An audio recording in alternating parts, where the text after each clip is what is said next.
pasando, le dije, wow, ¿no? ¿Qué es esto? ¿Cómo te pasó a ti? ¿Cómo lo viste ahorita? Y regresé y lo quise compartir con mis compañeros transportistas y ni siquiera me escucharon. Luego fui otra semana, hice muchos videos, muchos levantamientos, invité al gerente de Transmilenio aquel entonces, aceptó venir a México y se quedó afuera porque no le quisieron abrir la puerta, ni lo escucharon. Esos videos que hice, de hecho, nunca los vi. Entonces fue un proceso muy complejo.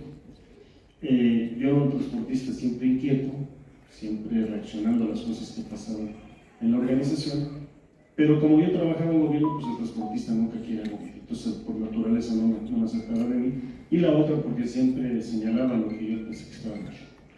Cuando ya empezó el proceso de negociación, sucedieron muchas cosas, entre una de ellas mataron a Fernando, al compañero, por una disputa de poder, evidentemente, porque nos decía ahí una autoridad, bueno, pues la vida sigue, le digo, sí, sigue la de usted, pero no la de mi compañero, y hay un conflicto de intereses y es por culpa del dirigente. Y luego me dijo una autoridad, pues ponga su demanda, y le dije, cuando yo quiera su opinión se la pido. Y entonces fue muy complejo.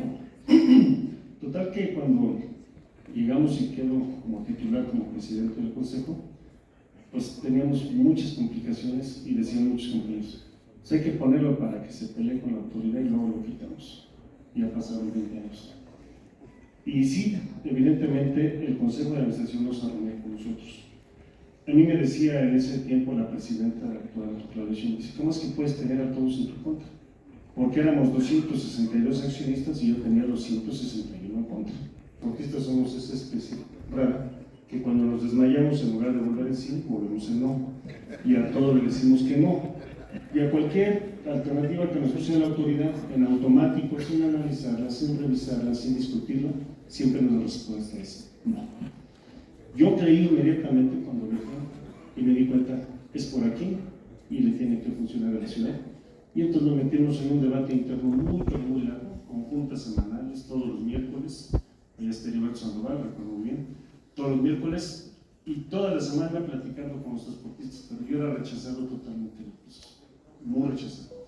Al grado que cuando ya arrancó la del sistema, ¿sí? El Consejo de Administración no se reunió conmigo por muchos meses, me dejaron trabajar solo. ¿Cuál fue la ventaja de esto? De que aprendí mucho porque me tocó hacerlo solo. Pero en esas historias nos pusieron a discutir el modelo que íbamos a tener de concesión. Tú no estabas todavía en esa parte, pues estaba Héctor Villegas. Y después de discutir un año un documento de este tamaño, llega un consultor y dice, esto no sirve y empecemos de nuevo. Pues mira, para el que no sabe, pues como el que no ve. Entonces, pues si es esto, es otra cosa, no sabemos nada. Y entonces así empezamos, ¿no? Lo más complejo es que el 95% del tiempo los transportistas tomamos la pésima decisión de pelear en lugar de aprender y avanzar. Quizá la principal lección es no distraer nuestro tiempo en disputas de poder, sino en prepararse. Y lo puedo decir después de muchos años. Nosotros tenemos un corporativo listo para orientar a los compañeros y no están formados para ello. Como bien lo señalas, Metrobús es un ícono. Cuando yo di mi discurso el 19 de junio de 2005, dije, esta es la semilla para los siguientes 30 años para la ciudad y para el país en cuanto al modelo de operación y prestación de servicio. De ahí para acá han pasado muchas cosas. Bien, Jesús. Jorge, platícanos un poco de cómo fue todo ese proceso desde el gobierno, donde trabajabas en ese entonces, convencer a los operadores de que la llegada del Metrobús iba a ser benéfica para la ciudad y que ellos tenían que sumarse en pro de su propio interés, ¿no?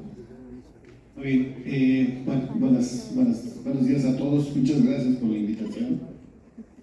Jesús, muchas gracias. Bien, siempre ha sido complejo la relación con los transportistas, pero el proyecto de Metrobús nace desde 1998, a partir de una crisis que se tuvo precisamente con los transportistas. Con el primer gobierno electo de la ciudad, se emiten una serie de reglas, una serie de requerimientos al transportista, en donde, como bien decía Jesús, siempre es el no, porque yo no creo en el proyecto del gobierno y nos quiere fastidiar, nos quiere sacar dinero, etcétera, etcétera. y a partir de ahí amenazan con un paro en toda la ciudad, ¿no? Entonces, híjole, pues a todo el mundo le espanta ese tipo de cosas. Yo en ese entonces estaba como director en la CETRAVI y me dicen, prepárate un programa de emergente, ¿no? Bueno, está bien, pues vamos a tratar de darle la aspirina al cáncer, ¿no? Entonces, bueno, ahí estamos, ¿no? Entonces, hicimos un análisis muy profundo de las principales vialidades de la ciudad.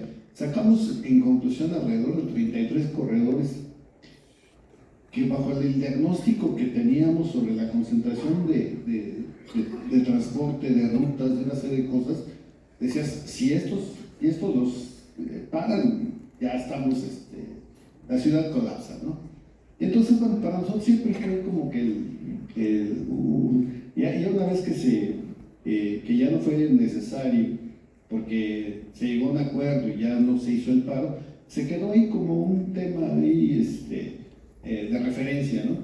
Años después, algunos años después, más o menos por ahí por el 2001, 2002, se retoma un proyecto, pero como parte de combate a la contaminación.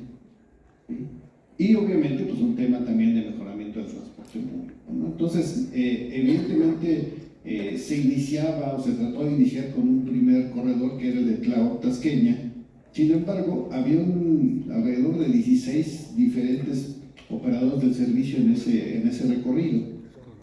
Eso obviamente lo primero que hacía pues, era complicar mucho la relación. Ya al final de cuentas, si tenían la relación con uno era difícil, ahora con 16 era más complicado. Y como dice Jesús, el 95% del tiempo se la pasan peleando y el otro 5% entre que disculpan. Entonces los temas no avanzaban. Entonces la decisión que se toma, y es donde ya empieza, en esa lista de los 33 también estaban insurgentes como una de las principales vialidades de la ciudad. Yo en su momento también trabajé como gerente de operación de RTP y sabía de la importancia que eso representaba, ¿no? Teníamos ahí, entre ellos y nosotros, como 400 unidades trabajando, ¿no? Entonces, evidentemente era muy, muy complejo. Sin embargo, bueno, pues creo yo que, como bien dice, y no es por echarle el buen comentario que Jesús, se tuvo la accesibilidad con ellos. Evidentemente con las resistencias naturales, porque todo el mundo tiene un tema de resistencia al cambio, de no creer en un esquema tan bonito que te lo están platicando, que te dicen, ¿sabes qué? Te voy a respetar el nivel de negocio que hoy tienes, ¿sí? Pero vas a tener que cambiar ciertas cosas, vas a tener que cambiar tu estructura de trabajo, vas a tener que cambiar tu mentalidad, vas a tener que cambiar tus prácticas operativas, entonces todo eso, entonces al final de cuentas así, bueno, y todo eso, ¿cómo va a ser? ¿Qué va a suceder? ¿No? Entonces, la primera parte era tratar de aterrizar mucho el concepto. También tuvimos la oportunidad de visitar en ese entonces a Transmilenio y ver muchas cosas que se pudiesen replicar aquí en la ciudad, pero no todo era replicable, ¿no? Algunas cosas teníamos naturalmente que tropicalizarlas y tomar un modelo muy específico. Hoy por hoy creo yo que el Metrobús es su estructura, tanto de infraestructura como de estructura funcional, creo que es única en esta parte. Entonces, si bien es cierto, sí, siempre ha sido muy compleja la negociación. Sin embargo, bueno, pues la voluntad política que se tuvo tanto de autoridades como de los transportistas, en este caso la Ruta 2, encabezada por Jesús, bueno, pues dio pauta para que fueran dándose las cosas, ¿no? Y eso creo que facilitó mucho ya los procesos siguientes, aunque todos ya de alguna manera se pusieron a la defensiva la mayoría de los transportistas, porque decían, a mí no me van a venir así de un Metrobús, ¿no?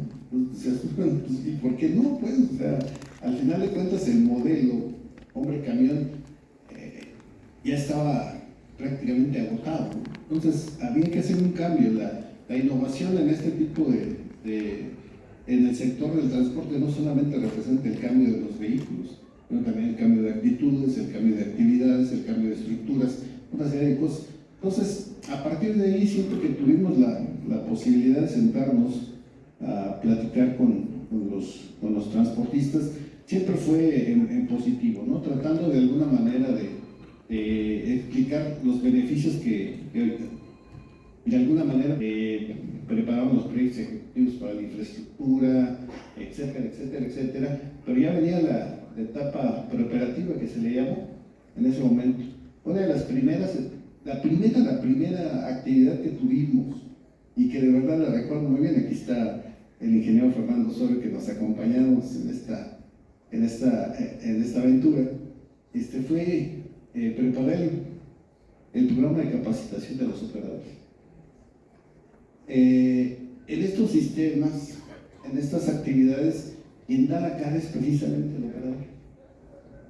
Se le tenía que cambiar mucho en ese sentido en la forma de hacer y de ver las cosas.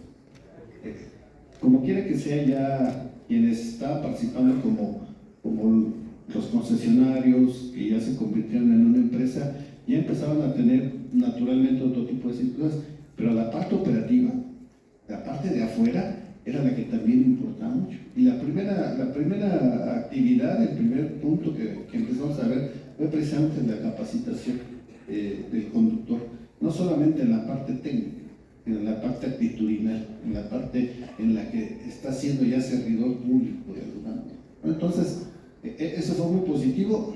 Casualmente, ya una vez que arrancó el proyecto, y además también fue muy sufrido porque iniciamos sin tener un tramo del corredor sin funcionamiento, más o menos creo que era de La Raza hasta lo que antes era Basílica, que es 18 de marzo, no teníamos las estaciones terminadas.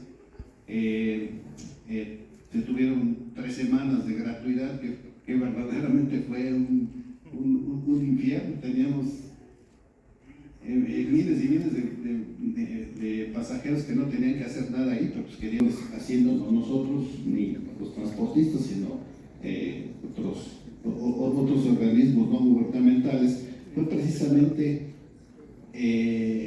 la actitud y la conducta del operador. Fue lo mejor calificado, ¿sí? Evidentemente nosotros decíamos, no, los autobuses, no, pues las estaciones, no, pues el carril, no, lo que mejor calificaron fue los conductores. Eso, al final de cuentas, creo que ha sido como un punto de apoyo y un punto en el que siempre se tiene que tener mucho cuidado. ¿Quiénes son realmente los que están dando la cara al servicio? Deja creciendo el sistema hasta conocer, pues, como lo conocemos hoy en día. En esa última parte la tiene que contestar Jorge, pero déjame decirte. En el caso de nosotros, para poder llegar a la representación, hubo 7 asambleas de elección, porque la autoridad de turno le decía al dirigente, échale ganitas. Entonces íbamos a asamblea, yo le ganaba y me tumbaba la asamblea.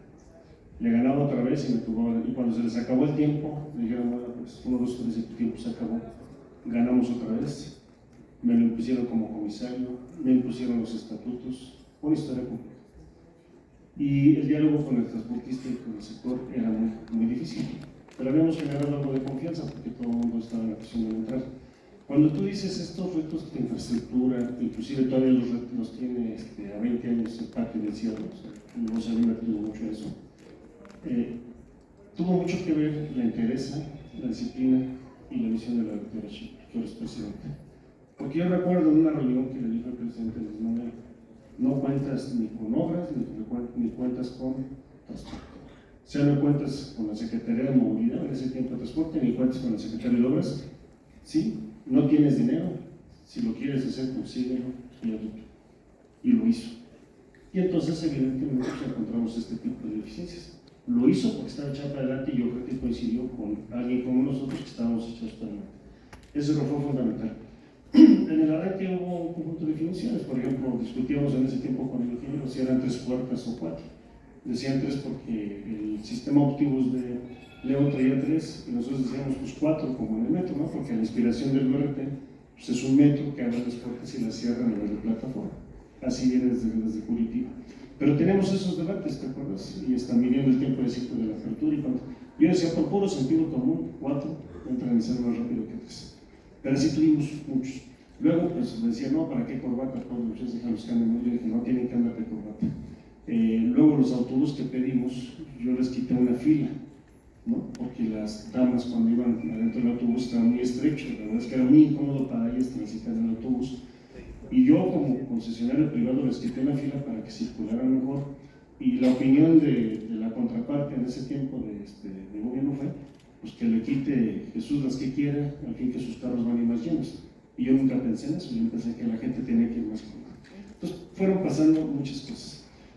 Cuando arrancamos, pues todas nuestras unidades se quedaban atoradas en el metro Insurgentes por el tema del diseño, las raspamos todas completitas, es decir, el dolor de que se llevaba toda la lámina, y recuerdo pues estacionábamos los autobuses como cayera. Cuando yo me preguntó, le preguntaba a todos y me dieron una hojita que decía Director General, Operación, Mantenimiento y Administración, y la bendición, a ver cómo le haces. Tuvimos el acompañamiento de Metrobús, ¿no? En la representación de Jorge en todo esto, que fue muy útil, y yo creo que tuvieron un niño aplicado, ¿no? Yo me apliqué mucho, yo trabajé mucho, yo dormía 4 horas, y estaba muy bien, y además pues no contaba con nadie de los compañeros de concesionarios, porque no estaban en la posición, más bien dijeron, pues no queremos entrar a Metrobús, pero pues ya ni modo, ¿no? Y decían, dejen a Tadía que se le atore todo, que se le complique todo, para no hacerlo. Pasaron muchas cosas en el camino. Lo importante es que al final esto, y luego nos preguntaron, porque inmediatamente al tercer mes pues, me empezaron a entrevistar y qué bueno que pasó.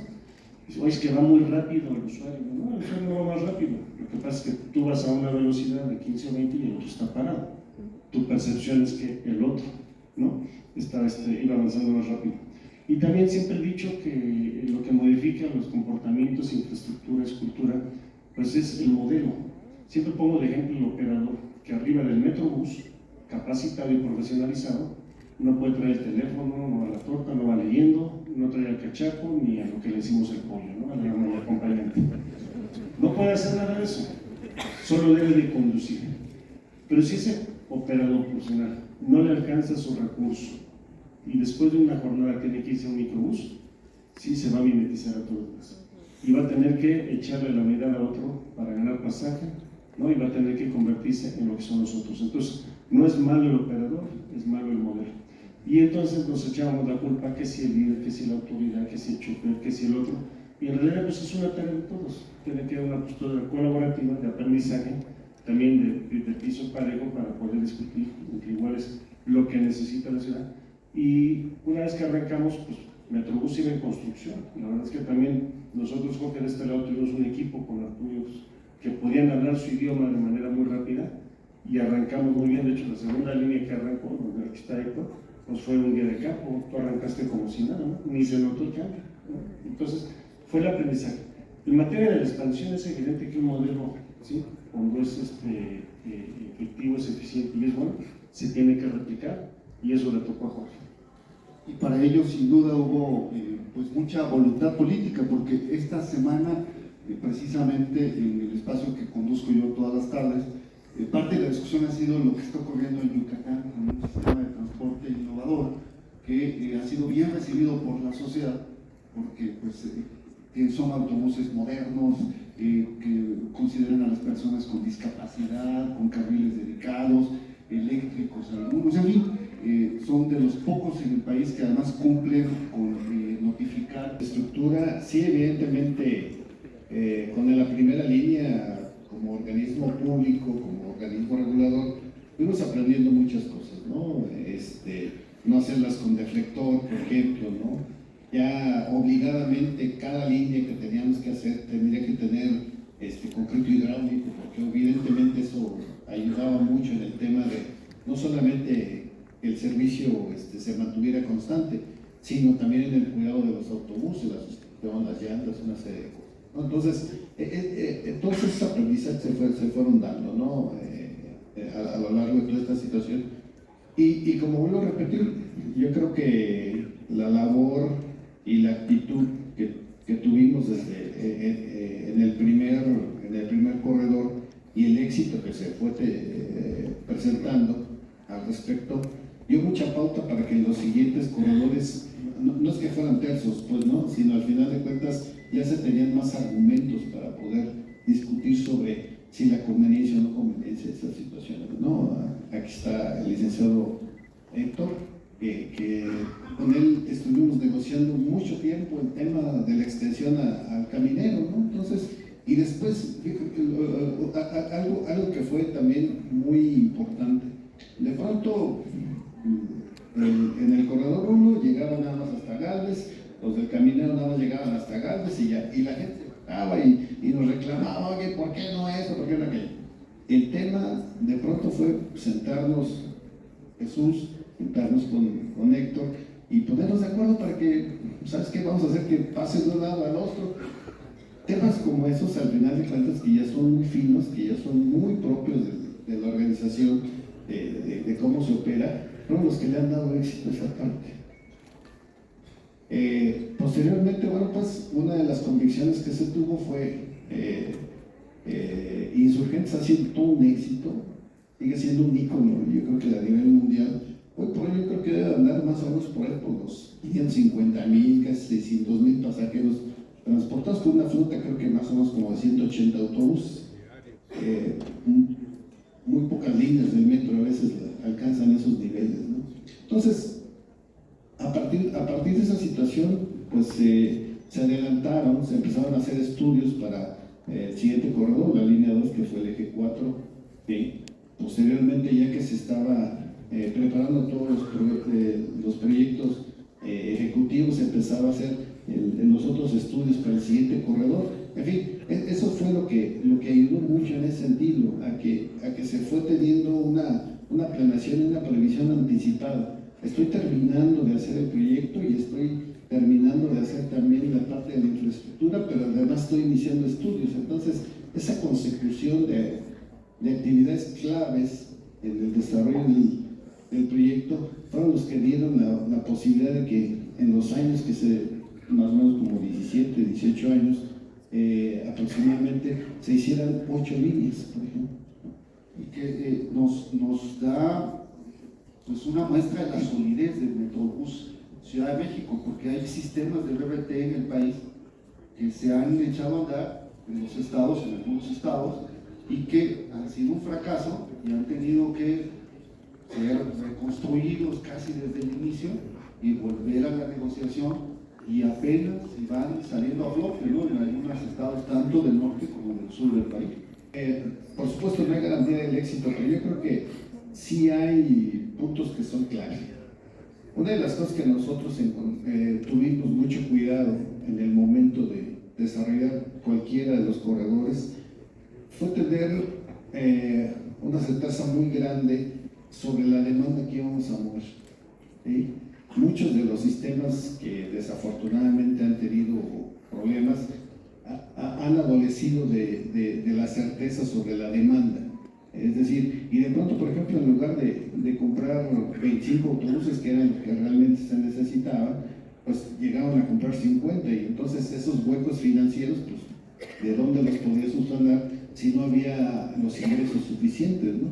Acá, afortunadamente, creo que hemos tenido, o se tuvo mucho tino en ese sentido, porque los niveles de demanda que se calculaban eran muy adecuados, muy acertados, y siempre tratábamos de partir de un piso, no de un techo, sino de un piso.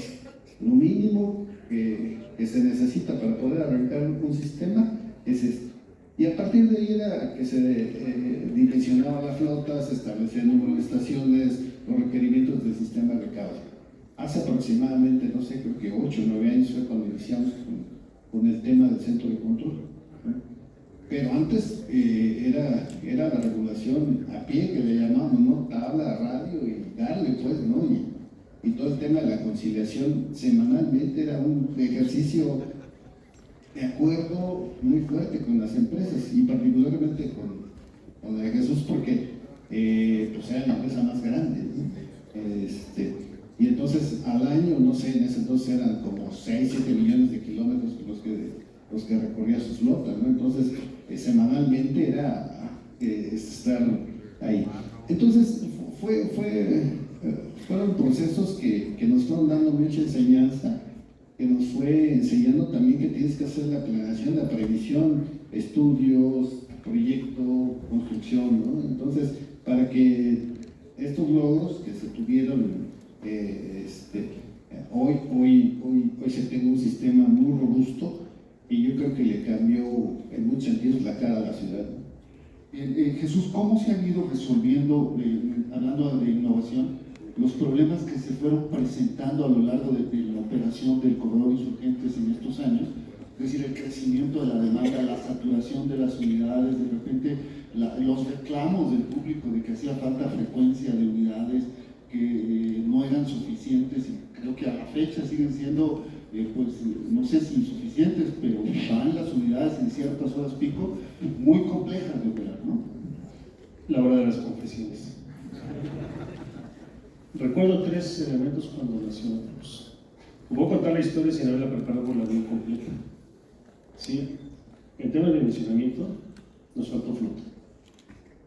También le calcularon 160 usuarios para que trajera la vía permanentemente y con 130 ya se veía lleno. Y el tercer tema fue la velocidad. Entonces, la velocidad fue menor, la flota fue menor y la ocupación fue menor. Entonces, esa combinación hizo que reventara la red. Al margen de que fuera gratuito, pues las unidades que se habían contratado no daban. Pero también porque había una lógica económica, más que técnica. Faltaba flota y no alcanzaba. Yo he señalado 2 temas con los que no he compartido y no comparto, pero creo que señalo. Cuando nació el corredor Insurgentes, nosotros cobrábamos 4.50 tarifa mínima y hasta 6 pesos para ir de Indios Verdes a San Ángel. 4.50 y a 6, y la gente lo pagaba con el mal servicio que damos. Cuando nace el Metrobús, nace a 3.50 innecesariamente, porque la gente estaba pagando el servicio, estaba acostumbrada. Cuando viene la línea 7 que me estás preguntando, la de Reforma, el usuario pagaba 8 pesos, ¿no? Y llegaba a las 6 hasta 11. Y yo sugerí en ese momento, el jefe de gobierno aprovecha para darle un empujón a la tarifa. Bueno, pues de 8 bajó a 6. Entonces, cuando esto pasa y ya no le alcanza la autoridad, voltea y te dice, estás muy caro. Y yo digo, la política pública la defines tú, pero no me la cargas a mí. Estos elementos se fueron solventando en el camino. Pero también es cierto que cuando no alcanza, pues ellos hacen programación y con que es el domingo las unidades llenas, pues es por programación. Sí se requiere evidentemente más recursos. Ayer discutíamos mucho de cómo nos está yendo a todas las ciudades aquí en el panel con autoridades. Y en general ninguno habló de electromovilidad porque apenas les alcanza para, yo les digo iPhone 5, iPhone 15, ¿no? Digamos que el iPhone 5 es el combustible y el iPhone 15 es el eléctrico. Entonces no le está alcanzando para uno, pero ya la moda viene hacia el otro. Tenemos que repensar los modelos, ¿sí?, financieros y los modelos de prestación de servicio. Me atrae a tecnología, yo creo que Metrobús ha aprendido mucho. Primero Guillermo Calderón, el maestro Capuano, la maestra Castro que está ahorita, y todos van sumando, como siempre, la señal nueva que esto funciona. Y nosotros particularmente, como primeros operadores, hoy operamos 28 empresas, entonces aprendes mucho entre una y otra, convencionales, zonales, BRTs, ¿sí? Y te vas alimentando de mucha información que te da alternativas para entender lo que te corresponde. Pero también hemos llegado como grupo formador corporativo, ¿sí?, que tenemos, por ejemplo, un sistema que se llama TMS, que es como un ERP que te administra todo, te vincula a todas las áreas. Hemos ido avanzando hacia gobierno corporativo, que eso te permite hablar de comités de auditoría, prácticas societarias, remuneración variable, y son cosas que nunca hubiéramos visto. Esto que aprendemos nosotros lo transmitimos con mucho cariño, sin costo, ¿sí?, para que todos nuestros compañeros que vienen atrás no les cueste tanto trabajo y avancen más rápido. Tenemos un área de analítica de datos, un experto en datos que nos dice cómo se comporta cada unidad, su desempeño. Te dice rápidamente qué está pasando con cada uno de los vehículos. Que puedes poner un niño pequeño a ver simplemente el semáforo y decir, todo lo que esté en rojo está mal, no necesitan ni entenderlo. Estas herramientas, indicadores, KPIs, ¿no?, y un semáforo, permiten que cualquier compañero transportista que nazca ahorita entienda su negocio. Y nosotros somos un área de soporte para ello. Hemos ido acompañando, ¿no?, la velocidad de Metrobús en el aprendizaje de lo que le corresponde, y nosotros como empresas para hacerles útil al sistema, ¿no?, y útil a la ciudad. Y también porque tú sabes, somos un referente nacional. De pláticas que yo di nació el Macrobús, el Transbús, el Pancobús, el Acabús, el Tuzubús. De una plática que dimos nació, pero se necesitaba un liderazgo de parte de la autoridad, ¿sí?, y un liderazgo de parte de los compañeros transportistas. Y creo pues es como cuando el matrimonio joven no está uno preparado, pues te separas rápido porque no te entendiste. La mayoría de estos sistemas les ha ido mal, porque la autoridad no estaba preparada con competencias técnicas y el compañero transportista no se preparó para operar empresas. De hecho, hemos visto las dificultades que han tenido en esos estados, ¿no? En Chihuahua, en Hidalgo, en Oaxaca, en muchos de ellos para operar al 100%, en contraste con pues la forma en la que ha ido creciendo el Metrobús, que por supuesto ha tenido problemas, muchos de ellos suscitados por los propios automovilistas de la capital, que no se ve en las frecuencias y las decisiones que se van tomando para pues enviar más, enviar menos unidades, dónde se meten articuladas, dónde se meten unidades simples, en fin, ¿cómo fue todo ese proceso? Bueno, una de las cosas que el primer corredor nos empezó a delinear como cuestiones verdaderamente fundamentales y de las que se tenía que tener mucho cuidado en la parte de la operación, son las marchas. Reforma se marchó nacional, ¿no?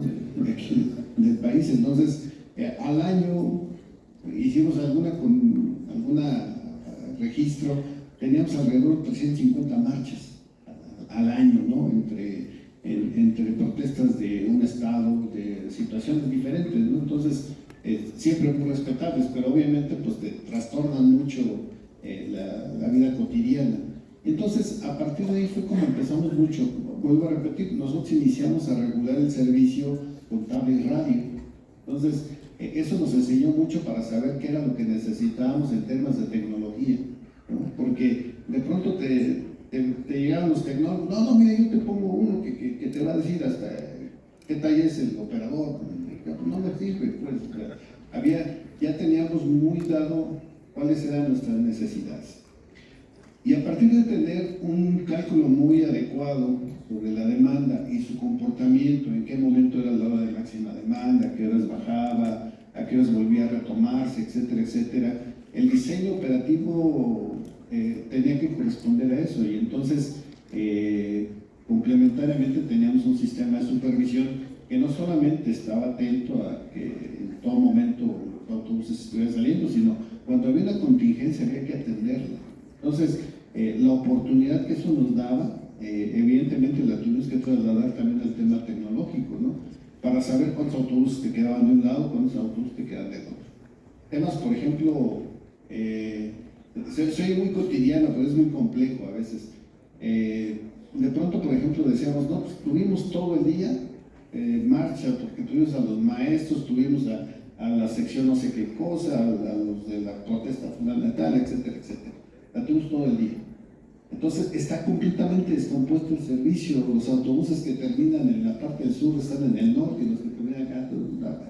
Entonces, decisiones como por ejemplo, apártate los 5 autobuses con los que vamos a cerrar el servicio en cada lado y con esos vamos a terminar. ¿Sí? ¿Por qué? Porque al final de cuentas, por ejemplo, si tú como usuario llegabas a la estación y ya no encontrabas ningún servicio, ¿cómo haces para llegar a tu casa? Entonces lo que nosotros tratamos de garantizar siempre era tener un cierre de servicio adecuado. Entonces la gente se sentía con la confianza de que llegaba a las 11:45 a la estación Olivo y ya sabía que iba a pasar a las 11:50 el autobús. Y no porque había habido marchas todo el día y se había descompuesto, no iba a suceder eso, tenía que suceder. Entonces eso le dio mucha confianza a la gente y a nosotros mucha experiencia en el manejo de ese tipo de cosas. La crisis se presentaba prácticamente todos los días. Y luego el tema era que empezamos a tener otro tipo de configuraciones.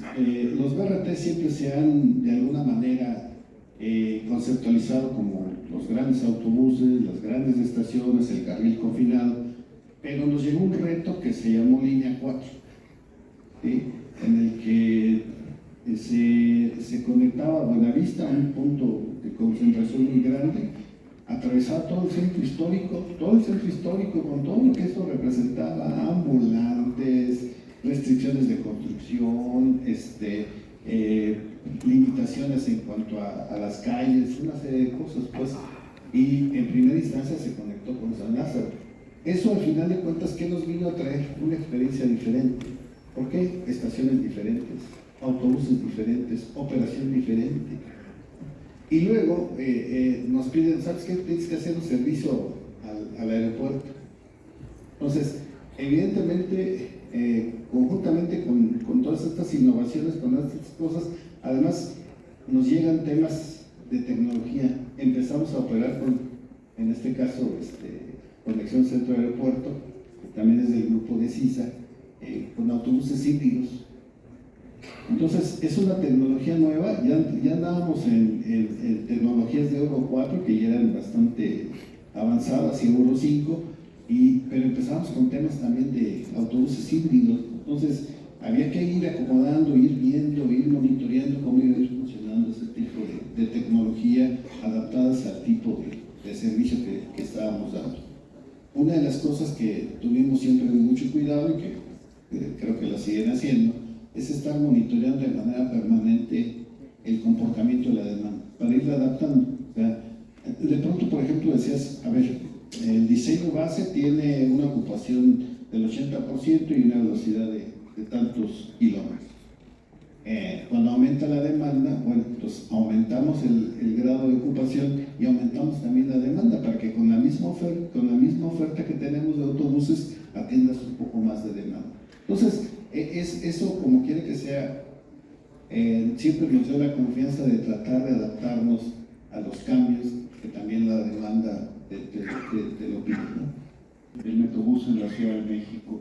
¿Qué tanto hace falta desarrollar nuevos corredores o rutas alimentadoras? ¿Para dónde va el futuro cercano de Metrobús en la capital? Les decía hace rato el tema de confesiones, déjame hacer dos.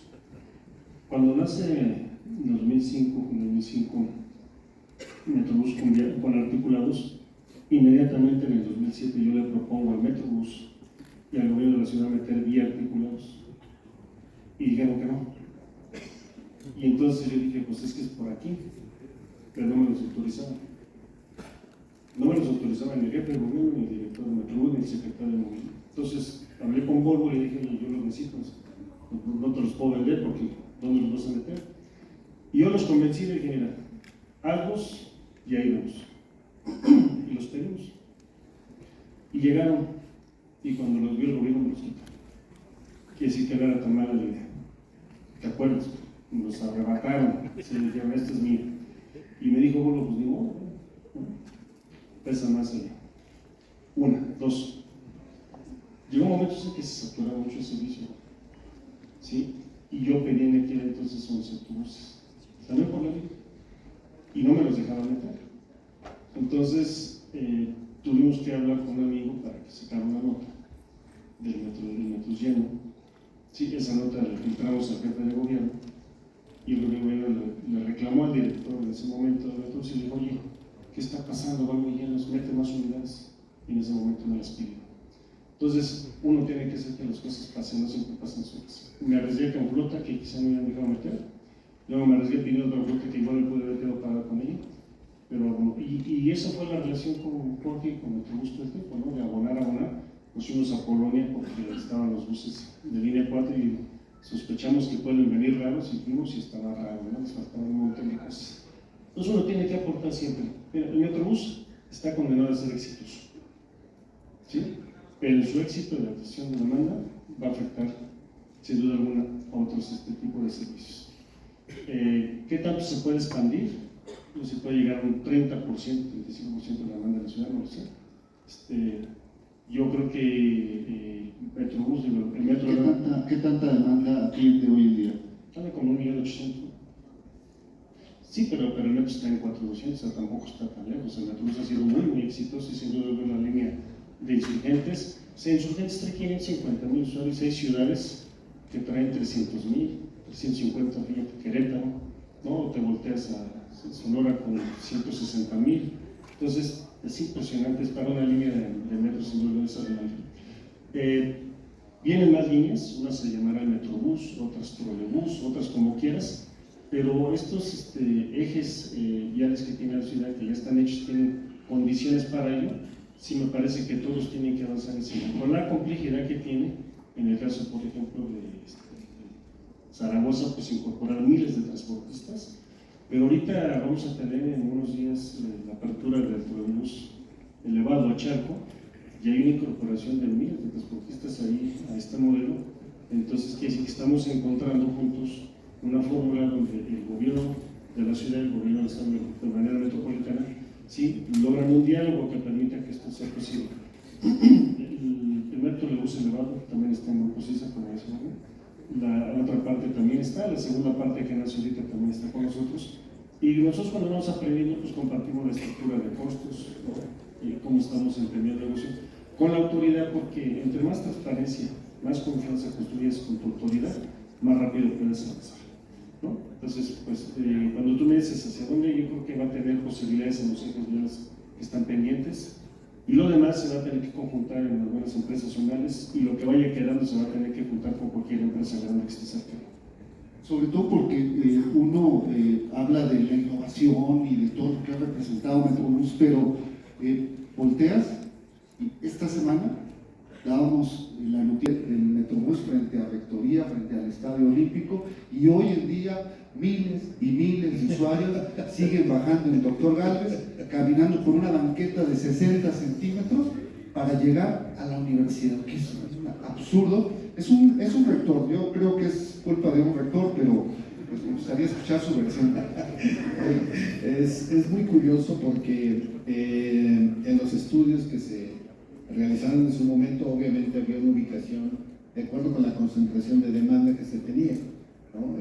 Digamos que parte del proceso de instrumentación de un corredor es primero analizar la demanda y después cómo se comporta, dónde se concentra, en qué horarios, etc. Bajo ese contexto se hicieron las propuestas de ubicación de estaciones para que en un momento dado, bueno, pues esas fueran las referencias, ¿no? Sin embargo, en el caso de la extensión al sur de Insurgentes, tuvimos una cuestión ahí muy importante con el Consejo Universitario. Nos dijo, ¿sabes qué? Nos van a afectar la visión entre la rectoría y el estadio, nos van a afectar también, porque esto es patrimonio, las piedras se deben de cuidar mucho, etcétera, etcétera, ¿no? Entonces, bueno, está bien, no, nos quedamos así. Y entonces, desde la última estación hasta lo que fue Villa Olímpica, por ejemplo, teníamos una distancia de casi un kilómetro 800, no teníamos absolutamente ninguna. Entonces, ahí los autobuses agarraban, se iban, pero sí bien, ¿no? Entonces, eso nos propiciaba mucha inseguridad también, de tal suerte que tuvimos que gobernar los autobuses, es parte de lo que pasó. Y entonces, una vez, porque la comunidad universitaria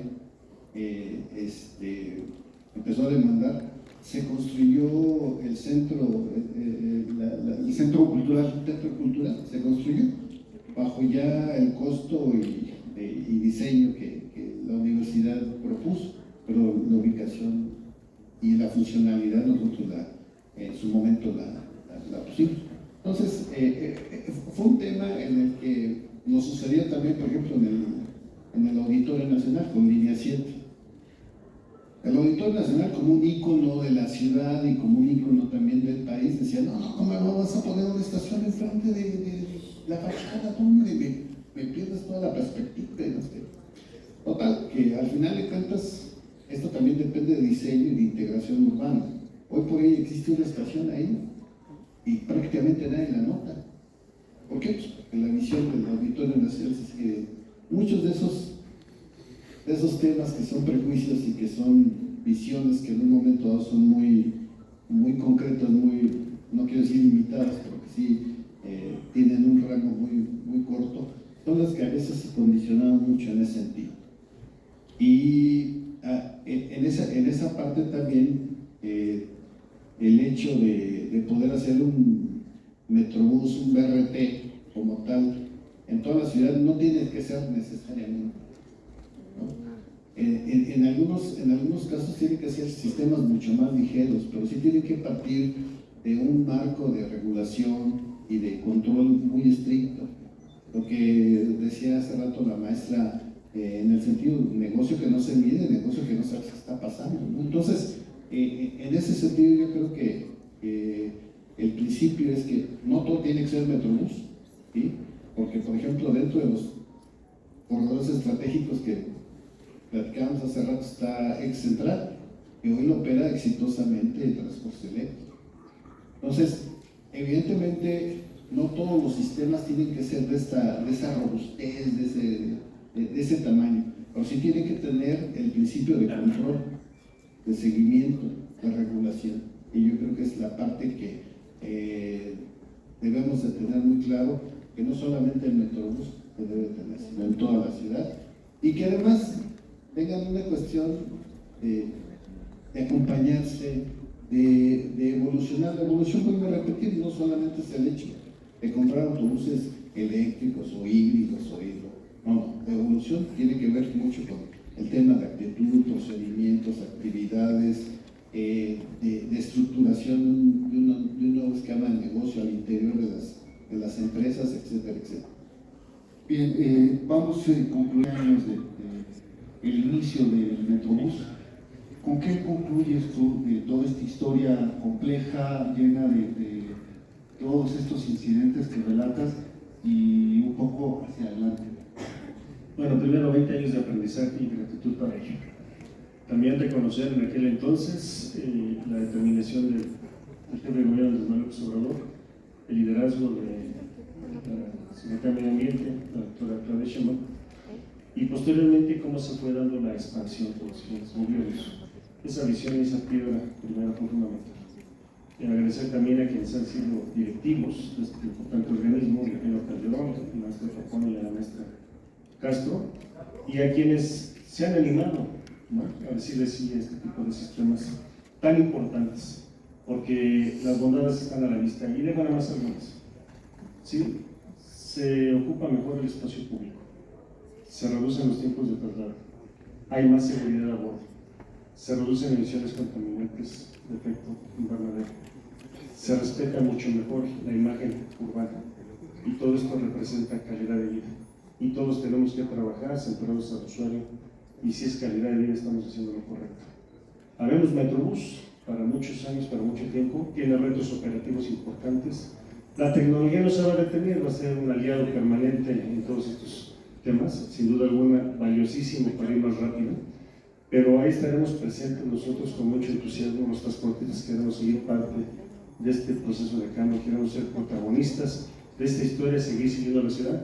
Y en este caso, desearle mucho éxito a la jefa de gobierno, Clara Brugada, y al secretario Arturo Ruiz, y acompañarnos en estos siguientes 6 años para que haya mucho más a favor de la ciudad, de sus habitantes y de los usuarios.